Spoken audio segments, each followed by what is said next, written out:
की जिम्मेदारियों के बाद सैयद सज्जाद फिर रस्सी तारी हो गई। अब सैयद सज्जाद की मुसीबत आगे का मरहला, मैंने कहा कि सिर्फ मैं मरहला गिरा लो सैयद सज्जाद की मुसीबतों का।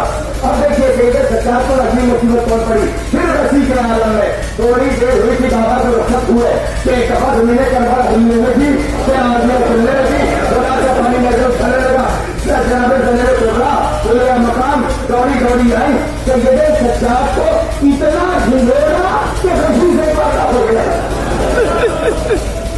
शुक्रिया अल्लाह, क्या हुआ बेटा नजर आ रहा है, क्या ये कर रही है शुक्रिया माँ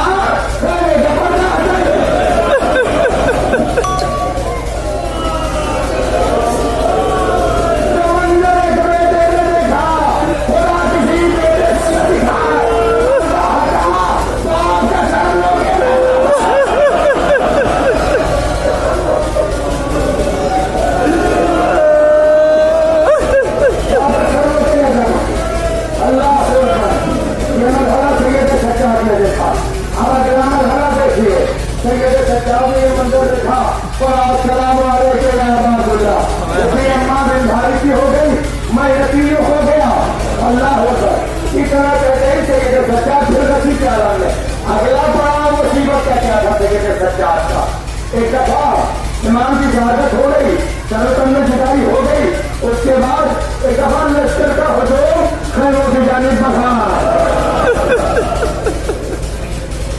खैमों में आग लगाई जानी शुरू हुई, आग लगाना शुरू किया खैमों में।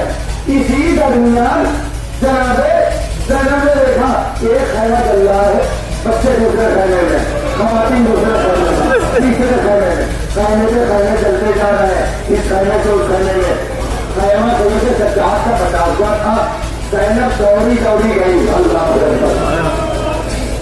दौड़ी दौड़ी गई, बेटा और यहाँ पर मैं अपने अल्फाज कहता हूँ, यहाँ पर मैं अपने अल्फाज कहता हूँ, शायद गिरने का बेटा भैया को मारा गया, अब कयामत आ गई, आंखें खोलो, आवाज़ कहती है।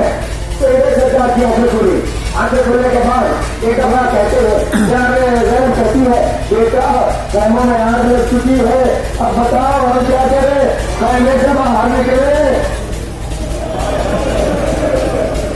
कहा मुझे मैं जाने चला, खैमे जला दिए गए, सारे मसाले छोड़ते हुए खैमे जला दिए गए, रुपयों को गिरफ्तार कर लिया, रुपयों की चादरें छीन ली गई। सैयद सज्जाद को यही सबसे बड़ा जुर्म हुआ कि जो करबला के बाद पूछने वालों ने पूछा तो सैयद सज्जाद ने 3 बार कहा था अस्सलाम अस्सलाम अस्सलाम।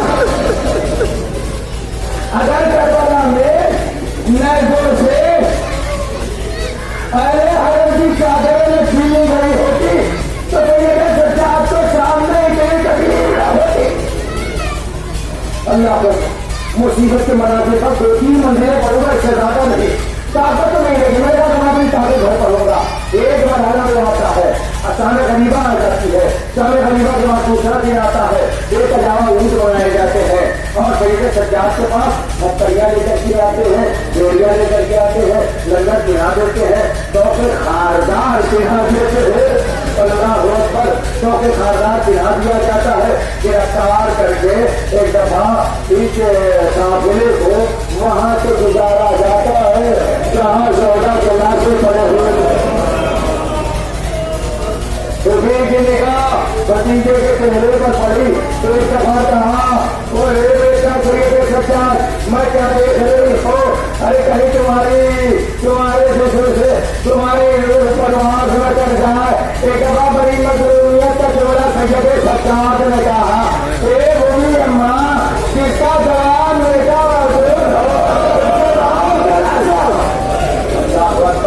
जो मसाइल है, जिस मसाइल से 35 साल पढ़ते पढ़ते सैयद सज्जाद इस दुनिया से गुजर गए। अल्लाह होता अगला दिन देखिए, अगला दिन ये होता है कि काफिला आगे बढ़ जाता है, 12 मुहर्रम आती है, रवायत ये कहती है कि इमाम बरेजात सरबरा वापस आते हैं। अल्लाह अपने 14 के जिस्म मुबारक को बरेजात आकर के दफन करते हैं, दफन करते वक्त सबके लाशों को दफन करते हैं। सबको दफन कर लेते हैं। तमाम जोहरा को एक कब्र दफन करते हैं, एक बड़ी सी कब्र बनाते हैं। बड़ी सी कब्र बनाने के बाद पायती अकबर लगाते हैं, बीच में वाला हुसैन को लगाते हैं, सीने पर अक्सर को लेटाते हैं। अल्लाह अकबर। मुसीबत का एक मंजर आप बिल्कुल रोहेंगे, आंसू रुकने वाले नहीं है। चूड़ा कहने जा रहा हो, दिलों को छूने वाला चूड़ा। हमारे आपके यहाँ का चोरी मर जाता है, कब्र में लेकर के एक आदमी उतरता है, कैसी करता है, तलकीन करता है, और तलकीन जब पढ़ लेता है या तलकीन पढ़ने के पहले या तलकीन पढ़ने के बाद कोई न कोई ऊपर से तो कहता है कि मैयत का चेहरा किबला रख कर दो, मैयत का चेहरा किबला रख कर दो। ये एक मुस्तहिल काम है जो अंजाम दिया जाता है। क्या सैयद सज्जाद ने ये मुस्तहिल काम न करना चाहा होगा? हाँ, जैसे ही करना चाहा होगा, बात की मजलूमियत में अपना सर जीता होगा। ए बाबा, ये मुस्तहिल काम में नहीं करना, आपका सर को नोके लहरा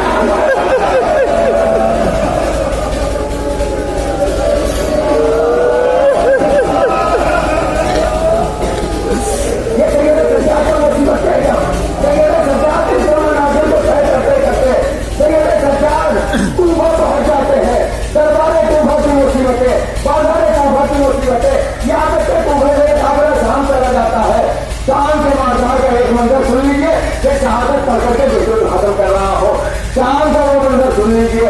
जनाब सैयद सज्जाद खुद बयान करते हैं, वो इसको शोगनामा आले मोहम्मद में लिखा हुआ है कि कहा जनाब सैयद सज्जाद जब ये काफिला ले जाकर के बाजार शाम में रोक दिया गया था, दरवाजे शहर में रोक दिया गया था कि अभी दरवाजे को, अभी महल को सजाया जा रहा है, शहर को सजाया जा रहा है।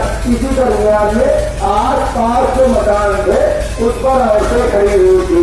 औरतों के हाथों में किसी के हाथ में पत्थर था, किसी के हाथ में लकड़ी थी, किसी के हाथ में जो कुछ भी था वो बेचता था। तो और यहाँ तक के बाहर में बैठे हुए हैं, किसी ने गर्म पानी तक बेचा।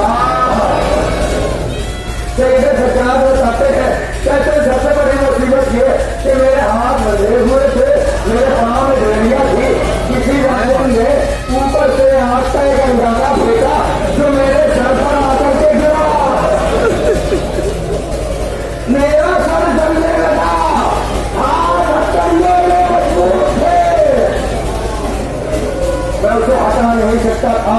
और इस मंजिल को तय करने के बाद सैयद सज्जाद जिंदाने शाम में है, जिंदाने शाम में इमाम सज्जाद की एक मुसीबत वो कि करबला में बाप को दफन किया, इसी असीरी के आलम में, करबला में बाप को दफन किया असीरी के आलम में, जिंदाने शाम में पहुंच गए इसी असीरी के आलम में। एक नन्ही लाल सैयद सज्जाद हो गए हैं जिंदाने शाम में। अपनी इसी मुसीबत पर सारे मसाइल से जाहिरन जिंदान से तो आजादी मिल गई, लेकिन मसाइल से आजादी न मिली। सैयद सज्जाद पर मसाइल।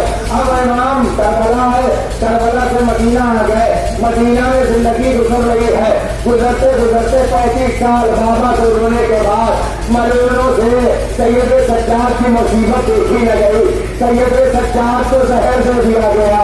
जहर के आलम में जब शहादत हो गई, शहादत के बाद इमाम पंजुम मौजूद थे, वो इमाम पंजुम